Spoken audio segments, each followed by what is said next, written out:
TFC spiritual ప్రేక్షకులకు స్వాగతం. ఈ వారం రాశి ఫలాలు పరిశీలిద్దాం.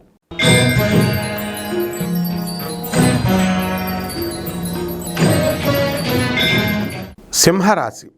ఈ సింహరాశి వారు మరి ఈ యొక్క వారంలో విదేశాలకు వెళ్ళేటటువంటి అవకాశాలు ఉన్నాయి.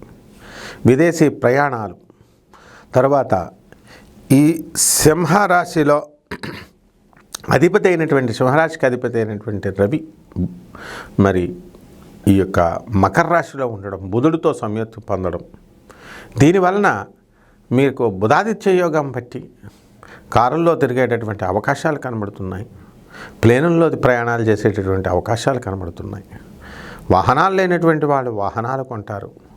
స్థలాలు లేనటువంటి వాళ్ళు స్థలాలు కొంటారు. శుక్ర రాహువులు ఇద్దరు కూడా మీనరాశిలో ఉన్నారు. మరి ఈ విధంగా ఈ యొక్క శని రవి బుధులు సప్తమ స్థితిగతులై ఉండడం, జీవిత భాగస్వాములతో కానీ వ్యాపార భాగస్వాములతో కానీ మీరంతా కూడా డిస్కషన్స్ లేకుండా, వృధా డిస్కషన్స్ లేకుండా ప్రాక్టికల్గా ముందుకు వెళ్ళిపోతూ ఉండాలి. వ్యాపార భాగస్వాములు మిమ్మల్ని మోసం చేసేటటువంటి అవకాశాలు ఉన్నాయి. కళత్రపుత్ర శత్రుత్వ కారణాయ నమః అని శనీశ్వరుడికి చెప్పబడింది సప్తమ స్థానంలో ఉన్నప్పుడు. దానివల్ల భర్తతో పిల్లలతో మనస్పర్ధలు లేదా అనవసరమైనటువంటి విషయాల్లో మీరు కలగజేసుకోవడం, వాళ్ళని నిందించడం, వాళ్ళని తిట్టడం, వాళ్ళ క్రమశిక్షణ కోసం మీరు చేసేటటువంటి ప్రతి ప్రయత్నము కూడా వికటించడానికి అవకాశాలు ఉన్నాయి. కాబట్టి కొంచెం లిబరల్గా ఉండండి.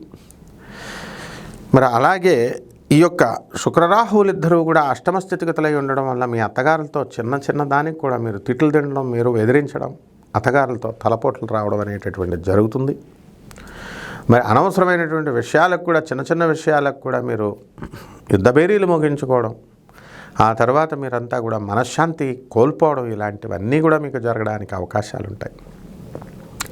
ధనస్థానంలో ఉన్నటువంటి కేతుగ్రహ ప్రభావం వలన మీరందరూ కూడా చక్కగా ధనం చాప కింద నీరులాగా మీకు వస్తుంది.